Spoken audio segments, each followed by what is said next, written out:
Vamos lá. Chegou o Pedro Maia aí. Então, quando a gente fala de Japão, a gente lembra de muitas situações. Dá uma olhada aqui. Quem que já não foi lá na Feira Central e não comeu esse soba aí do lado, tá vendo? Quem que um dia já não pensou em praticar uma arte marcial? Você está vendo aí, do lado esquerdo aqui, você está vendo a famosa luta de sumô, né? Onde eles têm uma certa estrutura, né? Que é a base desse aqui do meio, ó, do arroz, na verdade. Quem é que nunca comeu essa... Quem é que não gosta daquela culinária importante do Japão lá? Então, quando a gente fala sobre essas... Chegou o Fabrício aí. Quando a gente fala sobre o Japão, tem muitas coisas importantes da nossa cultura, que virou, na verdade, uma cultura mundial, certo? Então, hoje nós vamos falar sobre o Japão. O Japão antigo.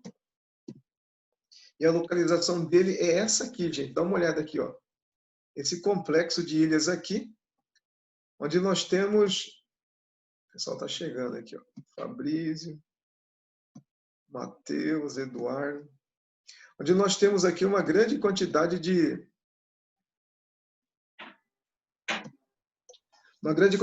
ilhas. Olha quantas ilhas. 3.400 ilhas. Gente, dá uma olhada aí, ó. Quais são as principais aqui, ó? Está no mapa, lá em cima, ó. Tem uma ilha chamada Hokkaido, tá vendo? Todas essas considerações geográficas aqui, elas fazem parte do que é chamado Japão. Tranquilo? Veja que ele está bem próximo aqui, ó, à China. E numa história mais um pouco contemporânea, eles tiveram um atrito, numa guerra. O Japão invadiu a China. Bem aqui assim também nós temos, hoje, dividido, né, a Coreia do Sul e a Coreia do Norte. Então, o complexo aqui da Tigrada Asiática, certo? Tranquilo? Vamos avançar. Então, isso aqui é a geografia do leste da Ásia. Vamos avançando aqui. Peraí. Aqui, ó. Localização deles aqui, ó. É uma região, além de ser uma faixa litorânea muito pequena comparado a países como o nosso, por exemplo, aqui, eles também têm um território muito montanhoso, bem complicado.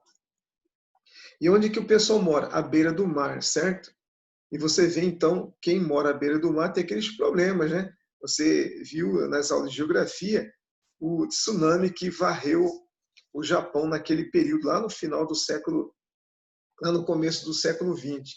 E aqui, a planície litorânea, ela é voltada para o mar, e eles têm o quê? Uma grande movimentação, eles são quase como os fenícios, né? Estão ligados aqui a uma navegação e um alimento do mar, beleza? E os problemas que vêm deles também aqui. Tem mais gente chegando aqui, ó. Muito bem.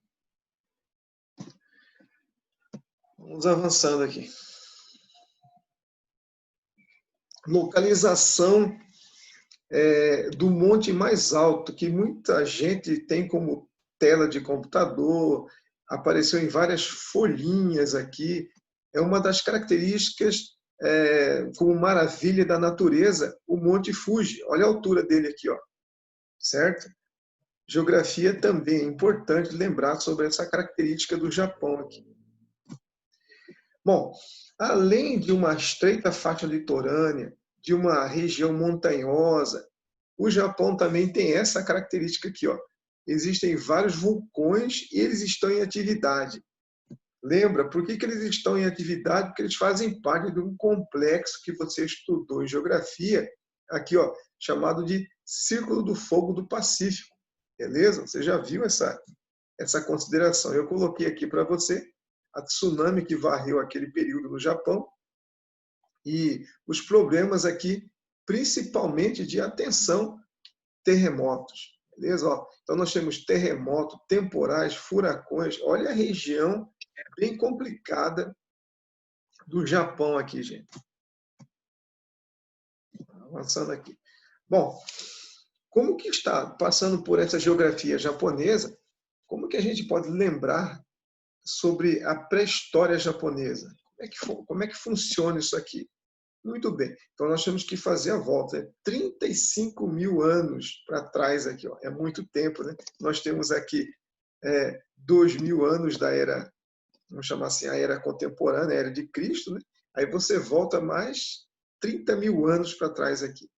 Então, nesse período aqui, vocês estudaram as eras glaciais. Nós estudamos uma era glacial que fica lá no período do Paleolítico e Neolítico. É nesse período aqui que vai acontecer uma migração para essas regiões aqui, ó. Esse complexo de ilhas no Pacífico, beleza? E aí vai sendo formado as primeiras comunidades ou clãs. Na nossa região seriam tribos. E uma delas aqui é a chamada de Ainus. E eles não têm uma definição assim étnica, beleza? Onde é que essa civilização ela se movimentou? Em duas ilhas, aqui, ó, Hokkaido e a ilha de Sakhalina. Eu coloquei aqui para vocês as figuras de duas pessoas que moram nessa região. Vocês percebam que eles são um pouquinho diferentes dos japoneses, né? Uma barba mais vantajosa e um olho não tão assim, ó, puxado, certo? São características dessa região. Por isso que eles não são considerados japoneses. Aquele cara nasceu em Hokkaido. Hoje é Japão, porque foi feito um domínio territorial nesse período aí. Tranquilo? Muito bem. Como é que eles viviam? Exatamente como você estudou no período neolítico, em pequenas comunidades. O que eles fazem ali? Ó? O comércio, eles fazem a produção de tecidos e a base do neolítico, plantação e a criação de animais. E em torno disso, eles vão fazendo o quê? Fixando na região, certo? Só que lá no Japão, a gente estudou agora aqui, que tem uma característica diferente. Essa população vive onde? Aqui, ó, no litoral, tá vendo? Ó? Tem uma parte montanhosa e eles vivem no litoral. Evidentemente que o neolítico deles é diferente. Eles vão ser, assim, muito mais voltados à sobrevivência no mar. Observa aqui, a base, até os dias de hoje, é do pescado, é da sobrevivência aonde? Com os frutos do mar, tudo que vem do mar, beleza? Outra situação importante é que eles fazem o comércio com o que hoje é chamado China. Então, são os povos do Pacífico Sul. Tranquilo? Então, essa é a diferença do neolítico deles. Vive no litoral e sobrevive do que ele lhe fornece. Por exemplo, aqui, o peixe. Bom, como é que o Estado vai se formando? Ora, como eles estão vivendo do peixe ali, da proteína animal, eles também vão usar o quê? Das plantações, característica do neolítico. O que eles vão fazer aqui? Plantações aonde? Nessa parte litorânea, principalmente do quê? Do arroz, que juntamente com o peixe é a base da culinária japonesa, certo? Tranquilo? Então, no neolítico, toda essa região do Pacífico parte para a sobrevivência marítima e também da cultura do arroz, beleza? Arroz na China, arroz no Japão, tranquilo? Então, com esse carboidrato, com essa proteína do peixe, eles vão ficando mais fortes e eles vão também começando a ter o quê? Uma estrutura de comunidade que começa a ter a terra. Se eles têm a terra, quem tem mais terra tem mais poder, certo? Então começa a acontecer uma divisão de trabalho. Nós temos aqui os senhores das terras, aqueles que têm mais barcos, aqueles que produzem mais.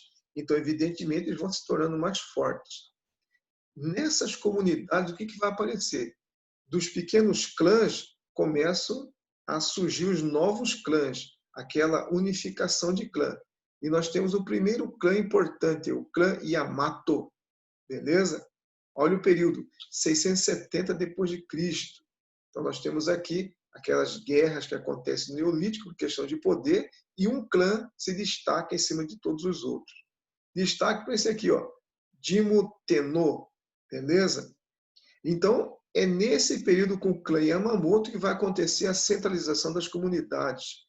Elas vão ficar mais unidas porque tem um líder e vai haver uma associação social que, inclusive, distribui casamentos entre todas as comunidades. Beleza? Não esquece, clã Yamato é a primeira que unifica o Japão nesse período aí.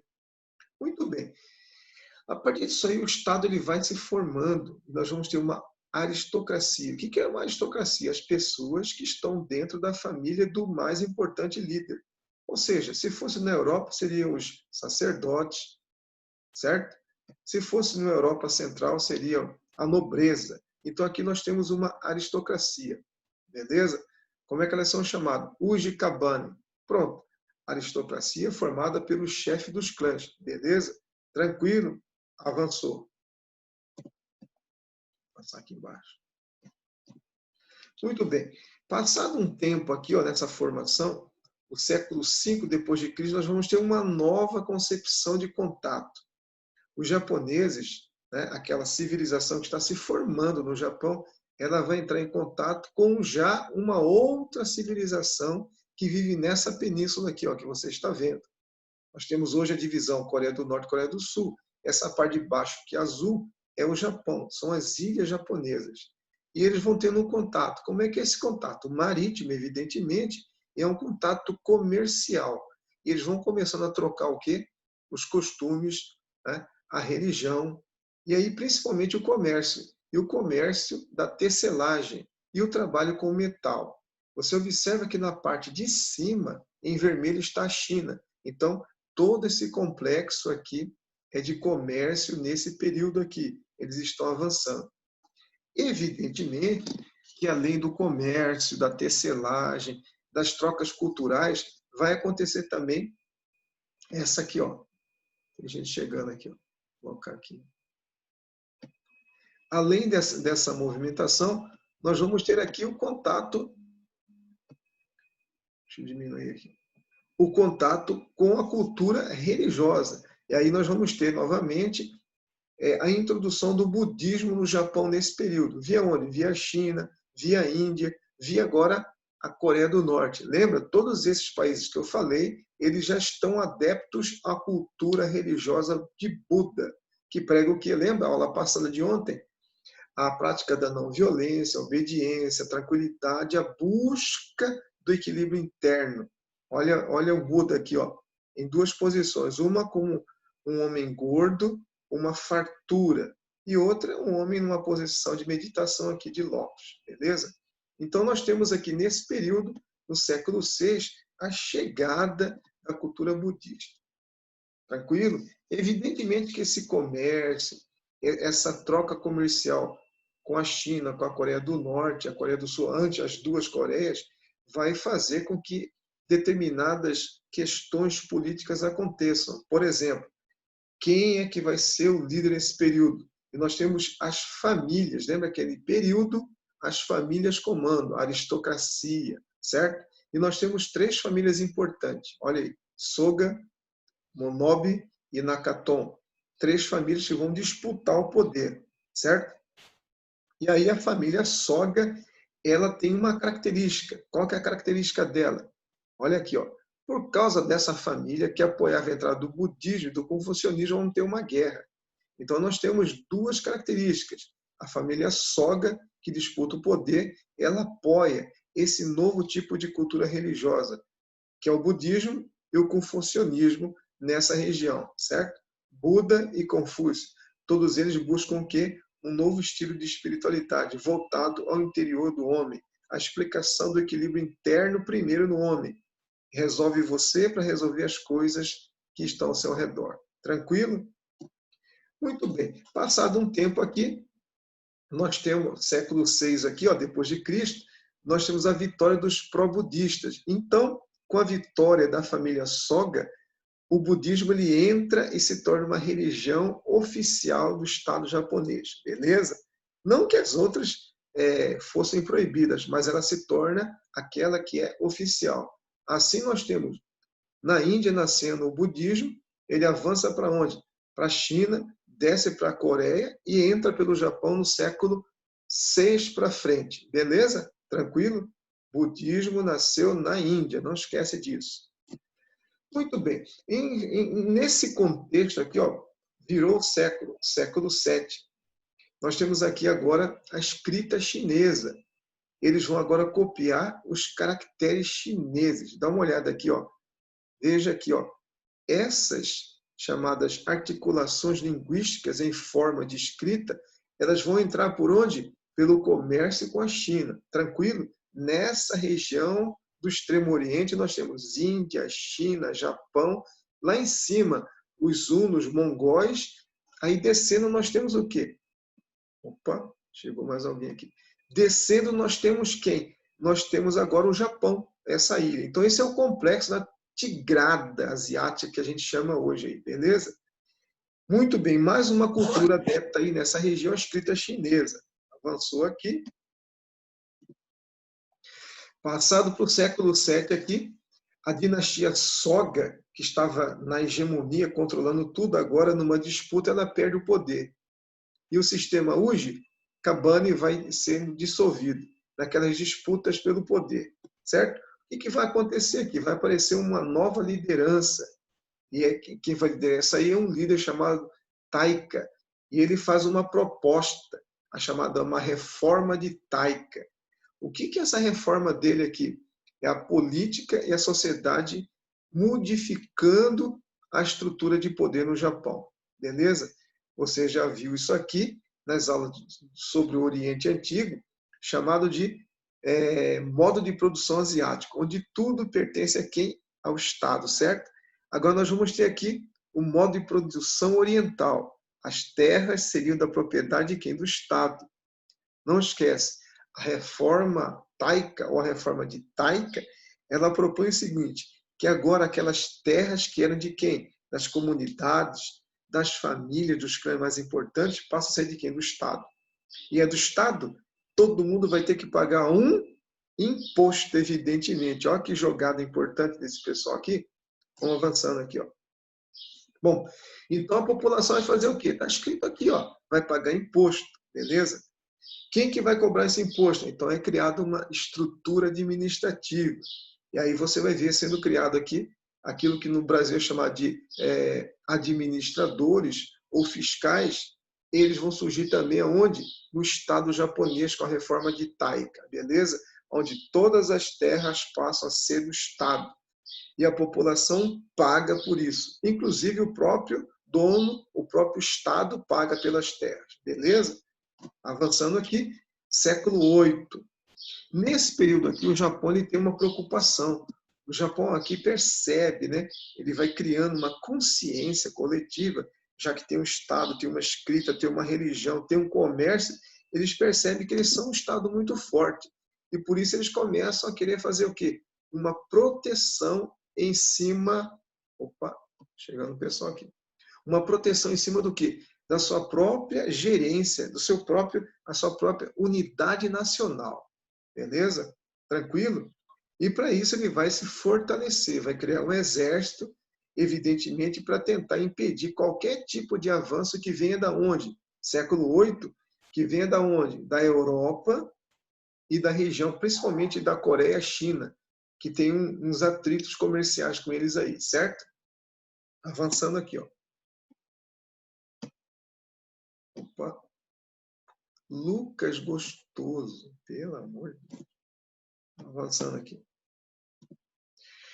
Século VIII, nós temos aqui então a transferência para uma região do interior. Só para você ter uma ideia, o Brasil um dia teve uma capital à beira do mar, lembra? Rio de Janeiro, outra capital, Salvador. O que o Brasil fez? Ele retirou sua capital e colocou no centro do Brasil, centro-oeste. Aqui a mesma coisa vai acontecer. Eles vão fazer uma transferência da capital para o interior da chamada assim, região japonesa, certo? Para que isso aí? Impedir um avanço, né? Vamos dizer que aconteça um ataque estrangeiro e a capital deles possa estar mais distante, mais fácil de ser gerida uma proteção aí, beleza? É nesse período aqui que os templos budistas vão aparecendo, vão ficando cada vez mais bonitos. E os monges aí, que são aqueles que estão ligados à cultura do budismo, eles vão ser os grandes conselheiros do imperador. Quando você estudou isso aqui, século VIII, nesse período aqui, ó, na Europa também está acontecendo a mesma coisa. A Igreja Católica, ela também está fazendo o quê? Dando serviço de aconselhamento intelectual aos nobres, aos reis naquele período da Idade Média, certo? No Japão a mesma coisa, tranquilo? Vamos avançando aqui, ó. Muito bem. O que vai acontecer naquele período ali, ó? Dá uma lida aqui. Insatisfação por parte dos senhores. Muitos não aceitavam a religião que veio de fora, o budismo, beleza? Que estivesse assim, em contraste com aquelas religiões básicas deles, por exemplo, o confucionismo. Então nós temos aqui, ó, insatisfação política, insatisfação religiosa e ainda o medo dessa invasão. E o que vai acontecer nesse período do século VIII? A capital ela foi transferida para onde? Para hoje chama Kyoto. Na época era Heian. Então um dia o Japão teve uma capital chamada Kyoto. Por quê? Por causa dos problemas que eles achavam que podiam ter de ataque, principalmente chinês. E isso vai fazer com que aconteça um desentendimento entre aquelas pessoas que comandavam a capital naquele período, beleza? Brigas, disputas. Nesse período, então, nós temos aqui a proibição e instalação de mais templos budistas para tentar acabar com as revoltas, beleza? E os altos funcionários também aqui, eles começam a usar da política em causa própria. Por exemplo, isenção de impostos para quem é do alto comissionado japonês. Beleza? Já está havendo um problema interno aqui. É nesse período que vão surgir os daimyos. O que é o daimyo? Vamos ver aqui. Ó. Daimyo seria mais ou menos com uma região onde na Europa era chamada de feudo. Então, daimyos. O que é isso aqui? Nessa região, nós temos um certo tipo de cultura nascendo. Beleza? Nessa região, as pessoas que moram ali, vamos chamar assim, os aristocratas, eles não pagavam impostos para, vamos chamar assim, Kyoto, beleza? Eles não permitiam a influência da religião do Estado nessa região. E eles também tinham a sua própria força policial, a sua força de poder, que era bem conhecida hoje por nós, os samurais.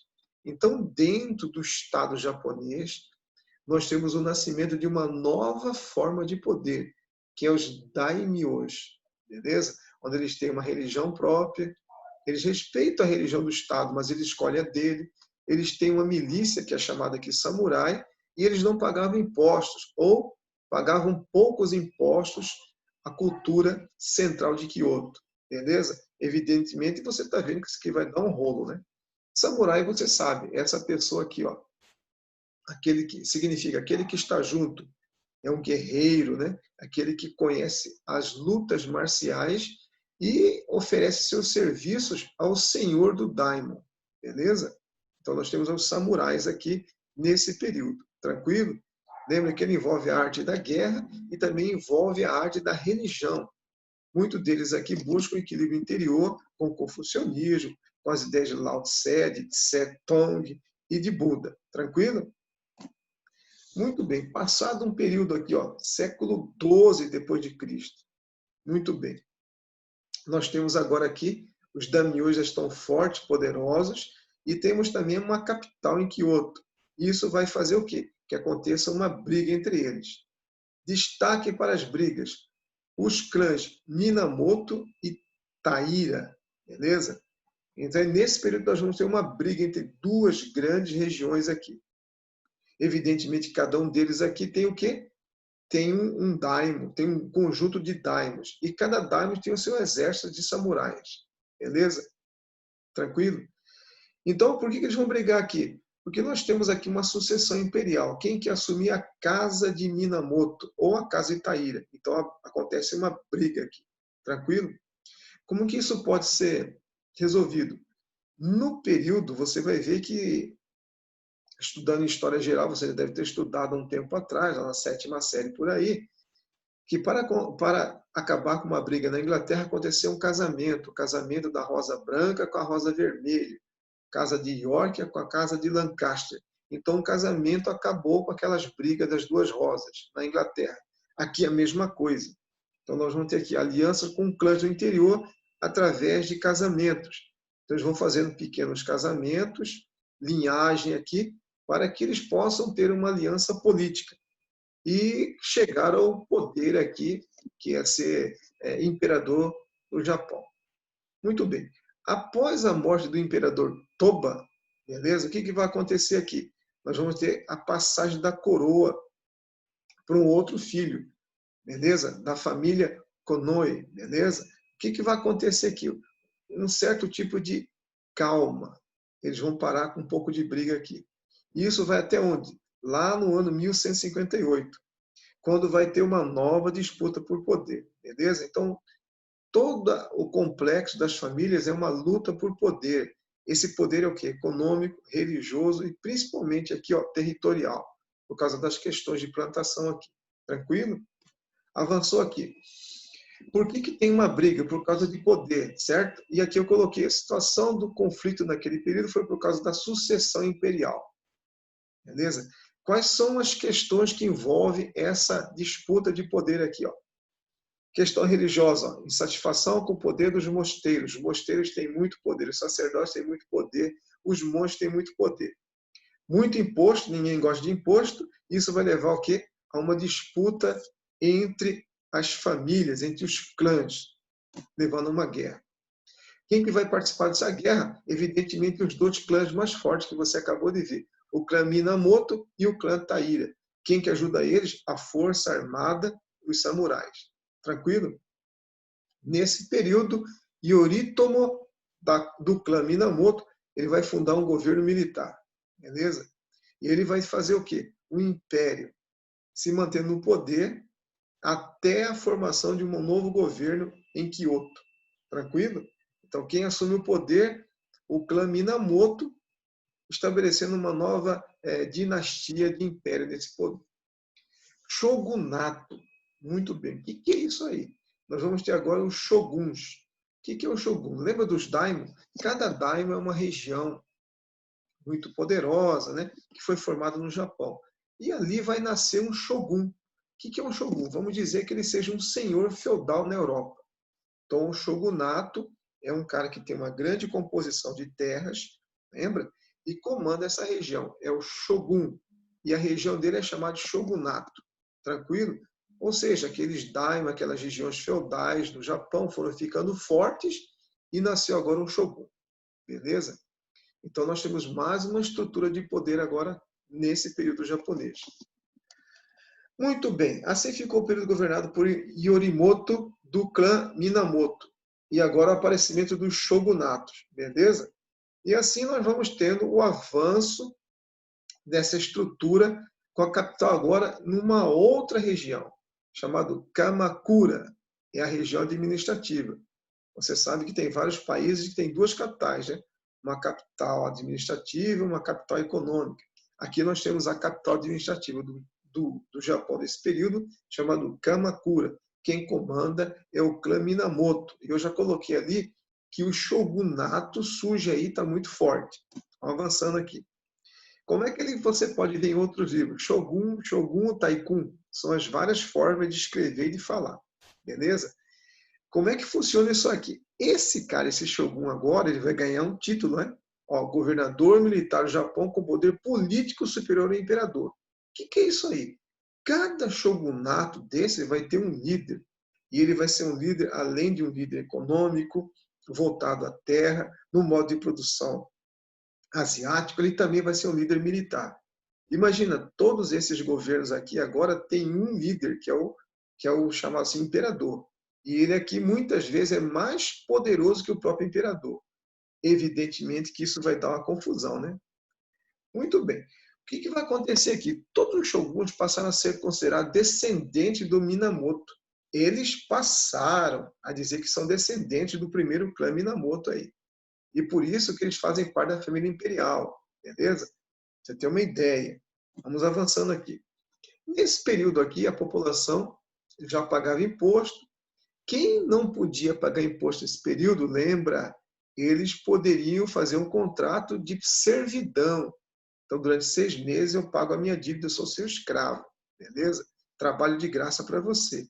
É um pouquinho diferente do escravo no Brasil colonial que nós estudamos. Tranquilo? E eram cobradas essas taxas aqui, ó, a partir dos 6 anos de idade, beleza? Avançando aqui. Você já viu que nesse período tudo que o Japão produz naquela fase vem do mar. E então o mar vai ser alvo agora de disputa política. Então lá no século XI começa, nós estudamos aqui o comércio com quem? Com a Coreia, com a China, com todas essas regiões da Tigrada Asiática contemporânea, beleza? Avançando aqui, ó. Qual que é o destaque? Pesca, artesanato, comércio, a cultura do arroz, beleza? E aí nós temos a formação japonesa. Destaque para a religião. Shintoísmo. O que é isso aí? É o caminho dos deuses. Ele foi criado especificamente no Japão. Então, essa é uma das religiões básicas do Japão que se confrontou com quem?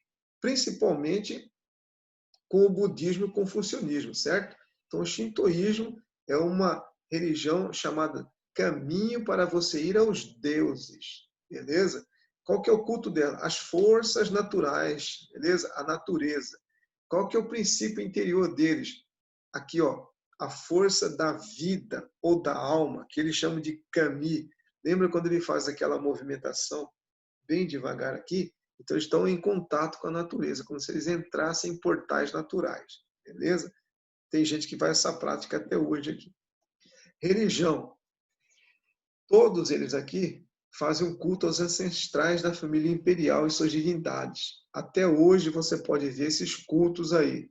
Cultos também à natureza. Então não esquece, a religião, ela faz um culto à família. A sua família é a família do imperador. Evidentemente, as divindades e todos os deuses da natureza. Aqui nós temos uma representação aqui, que eu coloquei, é um culto à natureza. Na nossa cidade tem ali perto do Horto Florestal, tem uma entrada numa rua que tem essa formação aqui. Lá no centro da cidade também tem uma praça onde está a concha acústica, também tem uma formação disso aqui, o chamado pagode japonês, que é essa formação aí. Na religião não havia um sacerdote. Quem são os sacerdotes? São os monges, são as pessoas que fazem as oferendas. Tem muitos livros sagrados e não possuem rituais pré-formalizados. Qual que é a natureza deles? A vida. O que é a vida? A natureza. É o templo deles aqui. Bem ligado a uma questão budista aqui. Beleza? Ó? Quando que o culto budístico entra no Japão, descendo da China para a Coreia? Século VI, não pode esquecer isso aqui. Beleza? Lembra que a dinastia de Soga ela vai fazer a introdução e vai criar a religião do Estado chamado budismo. Tranquilo? O que é sincretismo, gente? É união entre o shintoísmo e o budismo. É como se fosse aqui na nossa região, Brasil, lá na Bahia, nós temos um sincretismo das religiões católicas com a religião africana, beleza? Isso é sincretismo. No Japão também vamos ter aqui shintoísmo e o budismo, beleza? Quais são as duas religiões mais usadas nesse período? Shintoísmo e o budismo, beleza? Tranquilo? Não esqueçam disso aqui. Cultura deles, dá uma olhada aqui, ó. Essas são as culturas que eu chamei para vocês aqui de pagode. São essas culturas que você vê, principalmente em filmes. E aqui, ó, dentro da casa, tá vendo? Ó, aquelas paredes fininhas, onde você geralmente tem o piso totalmente de madeira e você entra sem o sapato com um sinal de respeito à casa, beleza? O teatro deles aqui, você já deve ter assistido alguma apresentação, principalmente na nossa feira central, sempre tem apresentações ali daquelas pessoas que fazem as danças. Na região de São Paulo, nós temos aqui a vila japonesa, né, uma vila asiática que também apresentam esses tipos de culturas japonesas aqui, certo? Tranquilinho aqui? Avançando. Destaque para os poemas que exaltam que o amor é a natureza, aos deuses e ao homem. Talvez você já tenha feito essa dobradura aqui, né? Que é característica do japonês, o origami.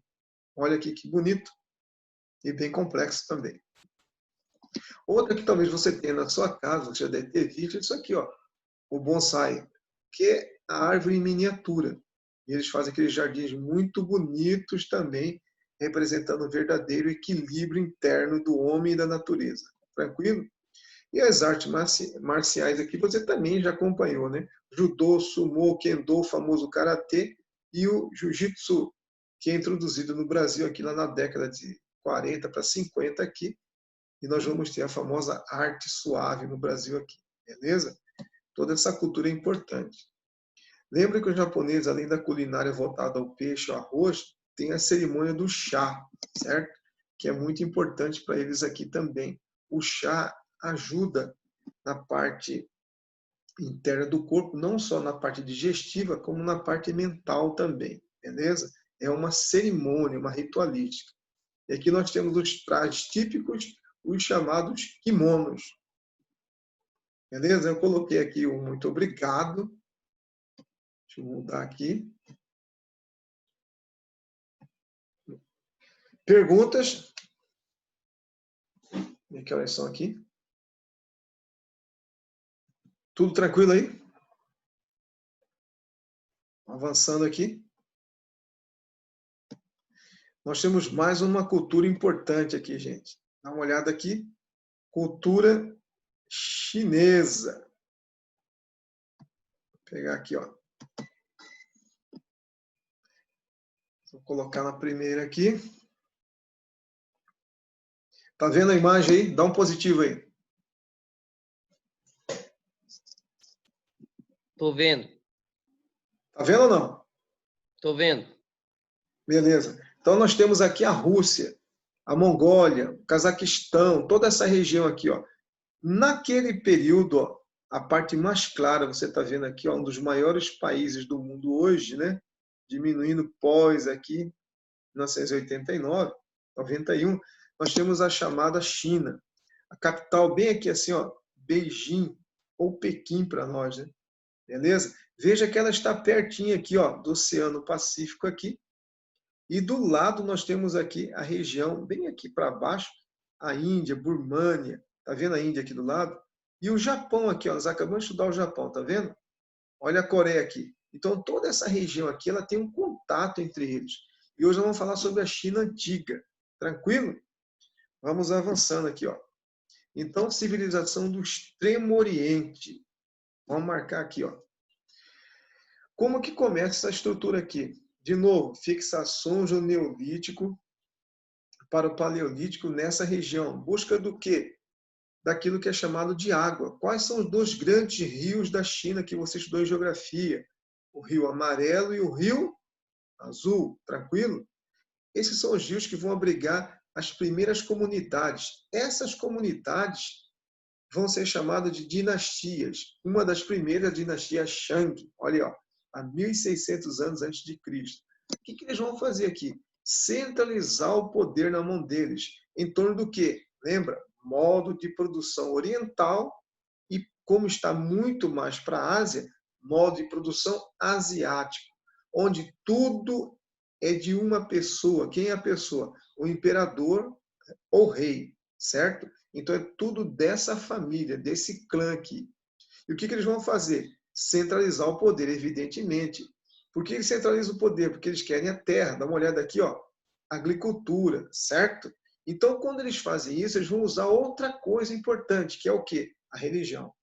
Então, para tomar conta de uma terra, usa-se o quê? O modo de produção, eu sou dono da terra, vocês dependem de mim, tem que pagar imposto, quem não tiver como pagar imposto vai trabalhar de graça, ou seja, escravo. Tranquilo? Outra coisa que eles usam, além dessa parte material, é a religião. Eles vão comandar mentalmente as pessoas daquele período, beleza? Então, assim, eles vão centralizando e criando uma teocracia. O poder de Deus está agindo naquela família, naquele líder, beleza? E em cima disso, você já viu a política misturada com o poder. Aqui nós temos a economia, ó. Agricultura de água, regar água. Então, são chamadas também de civilizações, lembra? Hidráulicas. Qual que é a característica para os outros povos? Eles vão ter uma coisa muito importante nesse período que vai ser movimentado como comércio para toda a região asiática, inclusive vai chegar até a Europa. É a chamada cultivo da seda. Lembra o bicho da seda, aquele bichinho? Então eles vão construir aqui um artesanato, uma tecelagem para fazer isso aqui, ó. Roupas a partir de seda, desse cozer da seda aí. que vai ser muito importante, e na Idade Média vai ser feita uma rota para chegar até o mundo europeu, chamado Rota da Seda, beleza? Então, a economia do arroz, a economia de plantações, de criação, destaque para a seda, beleza? Evidentemente que vai ter imposto nesse período aqui. No começo, como toda sociedade, a religião vai ser politeísta, beleza? E vão desenvolver a escrita.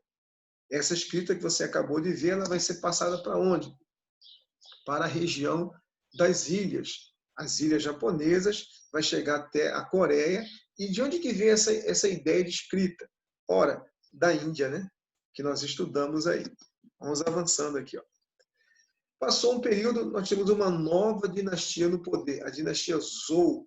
Uma olhada aqui, ó, 1100 a 220 a.C.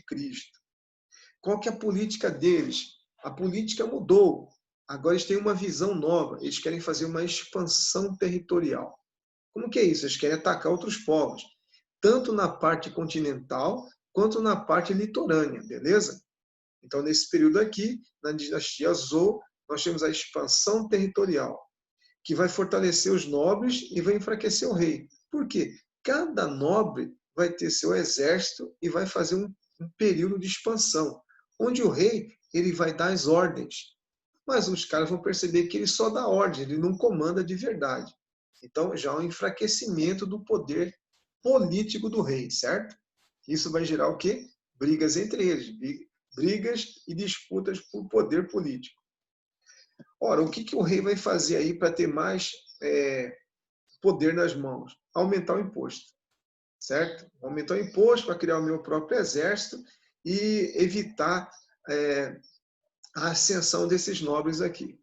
Evidentemente que isso vai gerar uma briga e nós vamos ter aqui uma divisão na China. Nós vamos ter aqui um rei e outros reinos que vão fazer a briga entre eles aqui. Beleza? Avançando aqui, dinastia Zhou, disputas internas e expansão territorial. Dá uma olhada aqui, ó. É nesse período aí que vai surgir uma grande liderança religiosa. Assim como nós estudamos no Egito, surgiu o famoso faraó Tutancâmon, surgiu o famoso faraó herege, lembra? Aquele Akenaton. Na Pérsia nós estudamos que surgiu o famoso líder Zoroastro. Aqui, nessa região, na China, nós vamos ter, na dinastia Zhou, nós teremos Confúcio, esse senhor que está aqui à sua direita, tá vendo? O que ele prega? Coisas básicas, respeito, ordem e harmonia. Olha aqui, ó, obediência sem questionamento, em troca os pais, imperadores e mestres dariam bons exemplos. Se todo mundo respeitar e obedecer, não teremos problemas. O que atrapalha? A nossa parte interna, aquela parte que todo mundo tem um pouquinho de maldade e um pouquinho de bondade na sua dosagem. Então, Confúcio aqui, ele nasce, se torna um grande líder espiritual e prega um novo estilo de vida que está baseado no respeito, ordem e harmonia, onde ele diz assim, que se todos nós, os seres, formos obedientes, não teremos problemas. As pessoas vão gostar dessa ideia. E ele traz isso aqui, ó. Lembra que eu falei sobre um pouquinho de maldade, um pouquinho de bondade? Todos nós somos dessa maneira aqui, ó. Esse famoso líder aqui chamado o Lao Tse, ele vai escrever esse livro que você pode encontrar, talvez você já tenha visto, esse símbolo é muito conhecido, é um livro que traz aqui o equilíbrio das coisas, o princípio de todas as coisas. Nem tudo é totalmente perfeito, nem tudo é totalmente imperfeito. Sempre tem isso aqui, ó, um pouquinho de bem e um pouquinho de mal. É o eterno equilíbrio, certo? Lembra que essas ideias aqui, elas vão migrar para onde? Lá para o mundo persa, com o Zoroastro. O Zoroastro, ele vai... Opa, chegou mais um aqui. O Zoroastro, ele vai pegar isso aqui e criar o tal de Aura Mazda. Lembra disso? Aura Mazda e Arimã. Lembra? O equilíbrio. Então, nesse período, nós temos aqui o nascimento de mais uma estrutura do famoso livro do princípio de todas as coisas. E, além disso, nós temos aqui o nosso Confúcio. Tranquilo? Avançando aqui. Vou baixar aqui. Então, Passado esse período de uma nova introdução de uma religião característica dos chineses, aparece uma nova dinastia, a dinastia Qin. Como é que ela vai se estabelecer aqui? Primeiramente, ela traz uma nova estrutura. Ela vai unificar aqueles estados, lembra? Aqueles reinos que estavam disputando o poder com o rei, que estavam descontentes com os impostos e estavam aderindo a uma nova religião cultural na China. Então ele vai fazer o quê? A unificação desses estados aí, desses estados feudais, e vai criar um império. E ele vai dizer assim, que isso é legal. Então ele traz o quê? Uma estrutura política legalizada. Beleza? E é nesse período que ele vai introduzir os conceitos de Confúcio e os conceitos de Lao Tse, através do equilíbrio de todas as coisas. E vai fundar isso aqui, ó. Legalismo, dá uma lida aí. As pessoas são mais egoístas, alcançando a harmonia somente através de regras rígidas de comportamento. Então ele usa o que é a religião, mais uma vez, aí da dinastia aqui. Beleza? Vai estabelecer a censura e vai controlar as rebeliões e invasões nesse período aqui. Tranquilo? Destaque para essa cultura. Facilitou a escrita para todos que fossem alfabetizados. Ele vai colocar em ação aquilo que é um princípio de uma nação, as escolas. Beleza? As pessoas começam agora a frequentar escolas aí. Destaque para esse período aqui, você já estudou, chegou mais um aí. A construção da famosa muralha da China, certo? Ó, muito importante aqui. Por que eles fizeram essa muralha aqui, que tem vários filmes? Dá uma olhada no desenho aqui, ó. Lá embaixo você vê os invasores, ó. Muitos desses invasores eram chamados tártaros, mongóis, os hunos, os eslavos hoje. E aqui em cima nós temos, para a defesa, os arqueiros chineses, em cima dessa estrutura, uma das maravilhas do mundo antigo, beleza? Então nós temos aqui a construção da muralha da China foi para evitar a invasão dos mongóis, essa cavalaria poderosa eslava aqui, beleza? Tranquilo? Vamos avançando aqui, ó. Puxar para cá. E aqui nós temos a dinastia Han, tranquilo? Uma das últimas dinastias desse período aqui. Destaque para eles aqui. O que eles fizeram na política aqui? Ó? Presta atenção, hein? Concurso público para contratar oficiais para trabalharem no governo, ou seja, para serem administradores do império. Beleza? Concurso público, gente, olha só, lá na velha China. E aí vão surgir os chamados mandarins. Esses mandarins aqui, que tiveram a sua formação na escola, eles vão ser muito inteligentes, muito importantes, vão ser mais ou menos como aquilo que nós estudamos lá na sociedade egípcia, os escribas. Então, os mandarins aqui são aqueles funcionários públicos que estudaram, tiveram competência intelectual e agora vão ser pessoas importantes no comando administrativo da dinastia Han. Beleza? Evidentemente que o confucionismo aqui vai avançar também. Confucionismo e budismo. Esses mandarins, você já escutou isso aqui, ó, eles vão desenvolver agora, já que eles estudaram, o conceito da escrita chinesa, que hoje você sabe é chamada de mandarins por causa deles, beleza? Já existia a escrita, mas eles, como estudaram, se formaram, ficaram fortes e poderosos, entraram na dinastia do Estado, eles vão agora criar um conceito da escrita chinesa, que por causa dele vai ser chamada de mandarim, que é uma língua muito falada hoje em toda a região do Oriente, aí, beleza? Muito bem. Além disso, eles vão trabalhar com o quê? Com a religião do confucionismo. Deixa eu ver mais um aqui.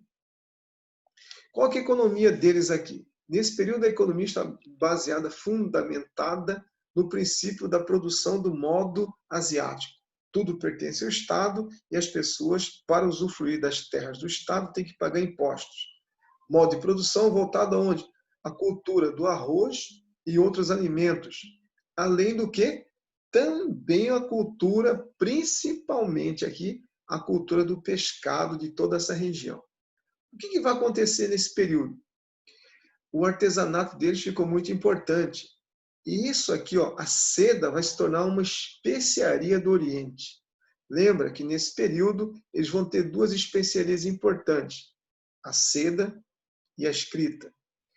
Tem uma que vai aparecer aqui, ela vai ser, vamos dizer assim, uma verdadeira explosão, porque eles vão conseguir, através dos seus fogos de artifício, a criação do quê?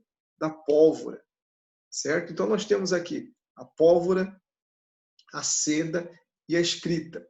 Fora outras articulações aí, como a matemática, a geometria, a física. Tudo isso vai ser exportado agora por duas regiões. Por onde que isso vai ser exportado?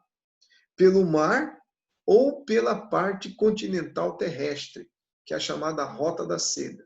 Beleza? Qual a cultura importante deles aqui? Ó? A cultura voltada à religiosa e a arte interior do domínio do equilíbrio do ser humano. Beleza?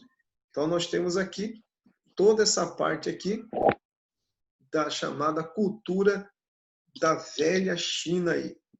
Beleza? Perguntas? Perguntas aí, gente? Como é que vocês estão aí? Quem que é esse rei aqui?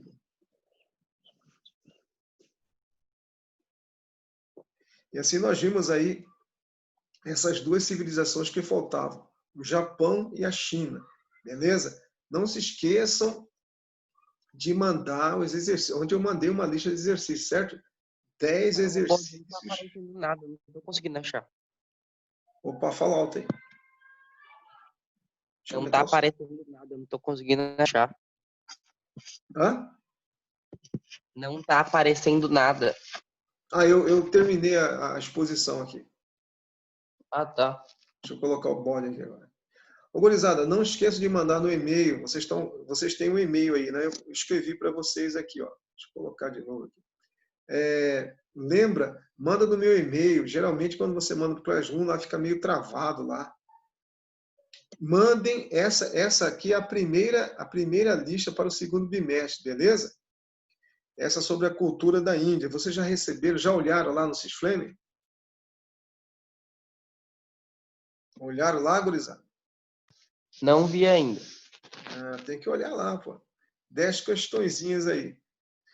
Vou preparar algumas aqui da cultura japonesa e chinesa e vou mandar para vocês. Não se esqueça, ó, dá uma lida nesses resumos, vou gravar isso aqui e vou mandar no Cisflame. Lembra? Presta atenção no que eu estou falando. Nunca caiu uma questão do Japão, da Índia ou aqui da China no Enem, beleza? Mas vai que muda. E que como vocês vão fazer outros vestibulares, evidentemente tem que guardar isso aí. Tranquilo? Belezinha? Aula de quem que vocês vão ter agora? Educação física. Que delícia, hein? Vou colocar de novo aqui, Edson, Roberto, o bode.